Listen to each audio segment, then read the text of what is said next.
Alors bonsoir tout le monde. Comme vous avez remarqué, l'examen des littéraires s'est bien passé le matin et comme nous avons déjà dit, il a contenu trois épreuves. Chaque épreuve, bien sûr, est euh, tirée d'une œuvre différente. On ne vous a pas demandé de choisir à l'avance, on vous a donné les trois œuvres et vous avez tout le loisir pour voir quelle est l'épreuve qui correspond à votre préparation. Alors, on va passer à la correction de la première épreuve qui est tirée de la boîte à merveilles, le chapitre 1. C'est le chapitre qui a été choisi.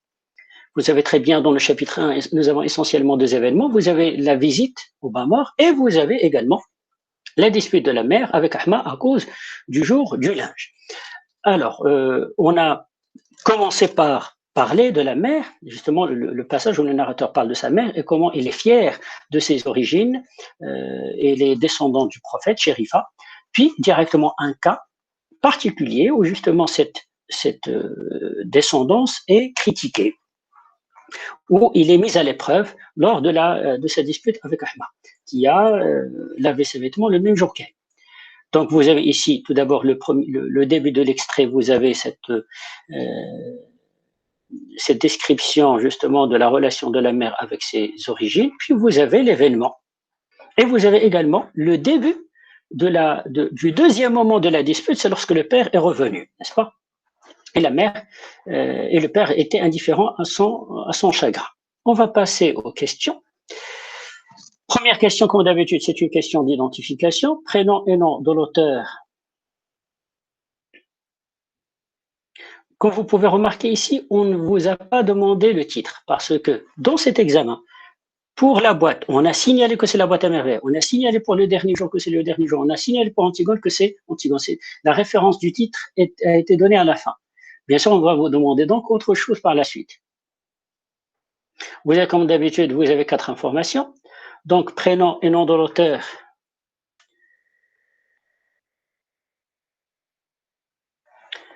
Vous avez ici, bien sûr, Ahmed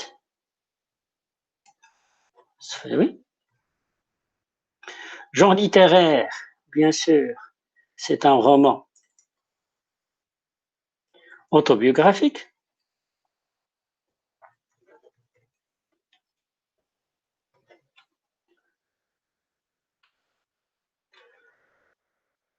Le siècle de publication, vous avez bien sûr le XXe siècle.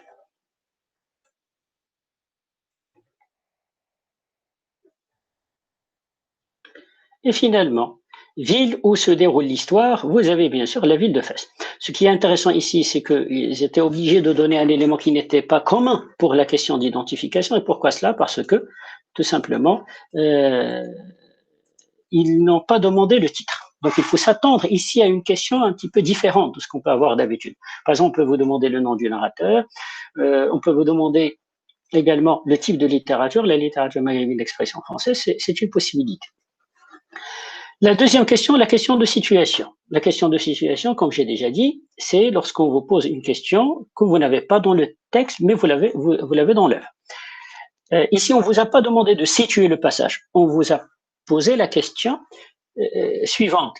Quoi parmi les événements suivants, lequel a eu lieu avant ce texte? Donc, il faut connaître les événements pour pouvoir répondre. Vous avez dit Mohamed s'est évanoui suite à une dispute entre sa mère et Ahmad. Bien sûr, ça va se passer après.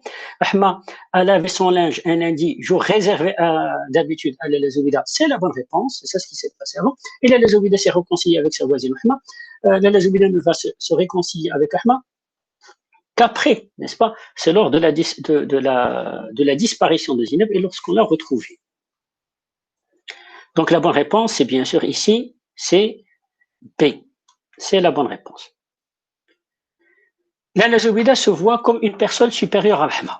Lequel de ces énoncés permet de le montrer? Remarquez ici, c'est très intéressant. L'examen, quand même, a été donné pour qu'il soit facile, parce que normalement, c'est à vous de trouver la phrase qui montre que Lala Zoubida croit qu'il est supérieur. Ici, on vous a donné les 3 phrases, vous n'avez qu'à choisir. Ton appétit n'en est pas affecté et tu manges comme à l'ordinaire. Ici, il parle au père. Bien sûr, ce n'est pas la bonne réponse. Elle éleva brusquement la voix, ça montre tout simplement qu'elle est énervée. Qui es-tu, toi, femme d'un fabricant de charrues? Il parle ici à Rahma, il lui a dit, qui es-tu, toi, femme d'un fabricant de charrues, c'est-à-dire que son mari, finalement, il tient un métier qui n'est pas vraiment très valorisant, c'est un simple fabricant de charrues. D'ailleurs, on a déjà vu dans l'œuvre que la famille de Rahma n'était pas vraiment très, euh, n'était pas n'était pas riche, hein, il vivait dans la pauvreté. Donc, quelle est la bonne réponse? Qui es-tu, toi, femme d'un fabricant de charrues? C'est la réponse qui montre justement que la Lazouida se croit supérieure aux autres femmes. Pourquoi? Parce qu'elle, son mari, c'est un tisserand et il gagne très bien sa vie. Question 4. Mettez vrai ou faux devant chacune des affirmations suivantes. La mère du narrateur s'entend bien avec ses voisines? Bien sûr que non. Donc c'est faux. L'enfant assiste à la dispute entre sa mère et Rahma? Bien sûr que si. Donc c'est vrai. La mère du narrateur raconte ce qui est arrivé à son mari? C'est vrai, parce que lui a dit ce qui s'est passé. À qui renvoient les deux pronoms personnels soulignés dans le texte? C'est une question qui concerne la reprise. Alors vous avez moi et vous avez tu. Bien sûr, il faut éviter, bien sûr, de donner une réponse qu'on appelle une réponse générale. Parce que d'habitude, lorsque nous avons la première personne du singulier, on pense directement au narrateur. C'est le jeu. Mais dans le texte, vous allez voir qui parle ici, dans ce passage. Vous avez ici un discours direct. La mère dit, c'est ma mère recommença. Oui, tout cela ne te fait rien, que ta femme subisse tous les affronts, ton appétit n'en est pas affecté et tu manges comme un ordinaire. Moi, j'ai tellement de peine. Donc il parle, ici c'est la mère. Il ne faut pas dire seulement la mère, la Lazoubida. Mon père rassasié, qu'est-ce qu'il a fait? Hein, il a tiré à lui un coussin, puis s'est accoudé et a demandé à la mère avec qui t'es-tu encore discuté? Il parle toujours à la mère. Donc pour moi, c'est toujours Zobida, et tu, c'est toujours Zobida. C'est pourquoi d'ailleurs dans la question, ils ont dit à qui? Renvoie les pronoms personnels et les deux pronoms personnels renvoient à la même personne, c'est la mère. On sentait qu'elle boudait. C'est une question de lexique. Ça veut dire quoi, bouder? C'est on sentait qu'elle était satisfaite, qu'elle était mécontente, qu'elle était fatiguée. Bien sûr, la bonne réponse, c'est qu'elle était mécontente. Hein, lorsqu'on boude, c'est qu'on est mécontent. Recopier la bonne réponse, c'est très facile. Question 7.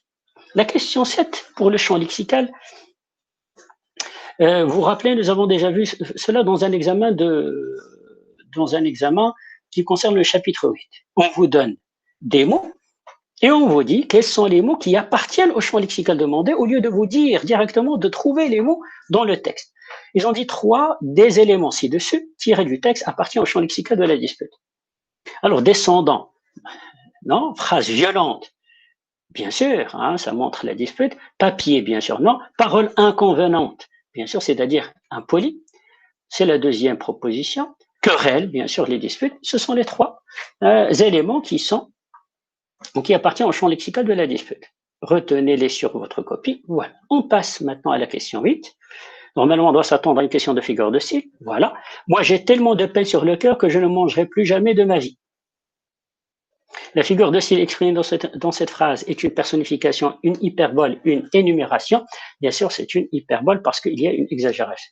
La mère ici ne va pas manger plus jamais de sa vie si elle a exagéré. Si on vous demande l'effet recherché, comme vous savez très bien, ce n'est pas pour exagérer comme on dit parfois, ça c'est l'explication. L'effet recherché, c'est-à-dire qu'est-ce que la mère veut-elle dire par cette figure de style? C'est insister sur son grand malheur, sa colère, au point qu'il ne voudrait plus manger. La question 9 et la question 10, comme d'habitude, ce sont des questions de réaction. À la fin du texte, le père du narrateur réagit calmement face aux reproches de sa femme. Que pensez-vous de la réaction du père? Exprimez votre opinion en une ou deux phrases. Lorsqu'on vous dit ici, que pensez-vous? C'est-à-dire, il faut donner un adjectif. Vous n'allez pas dire ici j'approuve ou je désapprouve. Il faut donner ici un adjectif qui qualifie justement votre rapport par rapport à l'attitude du père. Vous allez dire cette attitude du père est tout à fait normale, justifiée, motivée. Ou vous allez dire c'est une attitude qui est exagérée, qui est impolie, qui est inconvenante. Ça dépend, est-ce que vous êtes pour ou vous êtes contre. Ici, vous pouvez justifier les deux. Je peux dire ici que c'est une action qui est tout à fait juste et normale.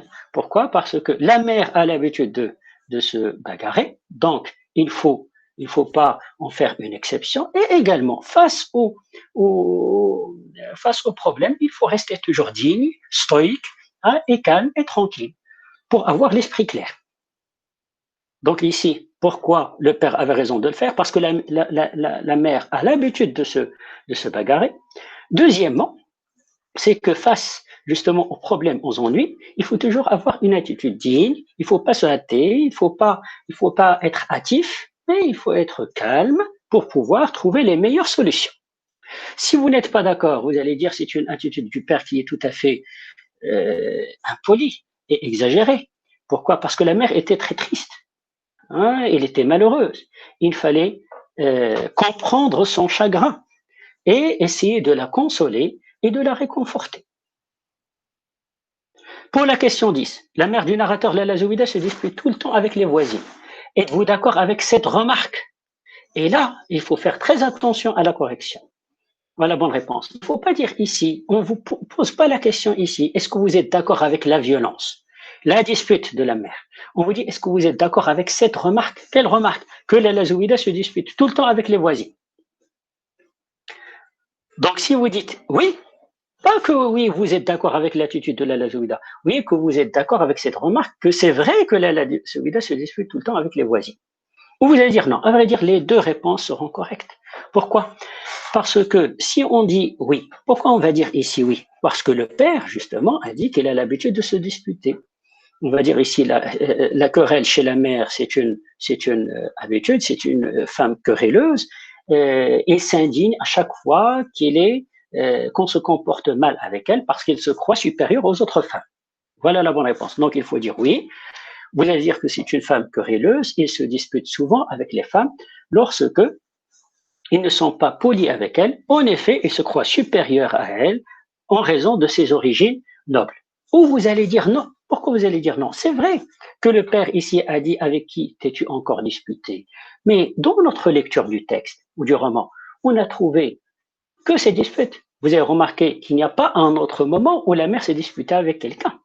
Au contraire, elle était là avec Rahma, elle est partie avec Fatma Bzouia pour le marché des bijoux, il est toujours avec la Laïcha d'ailleurs, n'est-ce pas? Il l'a aidé à dépasser ses problèmes lors du deuxième mariage de son, de, son, de son mari, et également lorsque Al-Qadr a arnaqué. Donc ici, on va dire non. Pourquoi? Parce que la mère ne se dispute pas souvent avec ses voisines, au contraire, elle a avec elle plusieurs rencontres pacifiques, plusieurs sorties, plusieurs projets, n'est-ce pas? Il ne s'est disputé dans le roman qu'une seule fois, lorsque, justement, à cause du jour du linge avec Ahmad. Voilà pour cet examen. Pour la production écrite, vous avez la violence entre voisins. Vous pouvez ici utiliser le plan linéaire et le plan dialectique. Attention, ceux qui vous proposent des sujets comme voilà des formes cause, conséquence, ça ne va pas être donné finalement un texte argumentatif parce que lorsque vous donnez les causes et les conséquences, vous êtes ici dans l'explication. C'est tout à fait stupide d'aller dans ce sens. Vous allez avoir un plan dialectique. Et lorsqu'on dit un plan dialectique ici, c'est-à-dire vous allez dire que peut-être c'est tout à fait normal d'utiliser parfois la violence. La violence est nécessaire quelquefois. La violence, parfois, peut être une sorte de légitime défense. Mais bien sûr, vous allez dire, certes, les personnes qui utilisent cela croient. Par la suite, vous allez dire, cependant, la violence est dangereuse pour plusieurs raisons. Comme nous avons déjà vu, vous avez, elle est immorale, et il porte préjudice à autrui, il menace les relations sociales. La violence répétitive et récurrente, c'est un indice de perturbation mentale et comportementale, n'est-ce pas? Donc, vous avez ici plusieurs arguments contre, et bien sûr, dans la synthèse, vous allez montrer que il faut l'éviter, tout en présentant au début peut-être seulement, comme j'ai dit, deux arguments qui sont pour, mais de point de vue des autres. Par la suite, pour la synthèse, vous allez montrer que c'est une attitude à proscrire et à interdire. Voilà pour cet examen. Je vais faire une autre vidéo pour le deuxième qui concerne Antigone.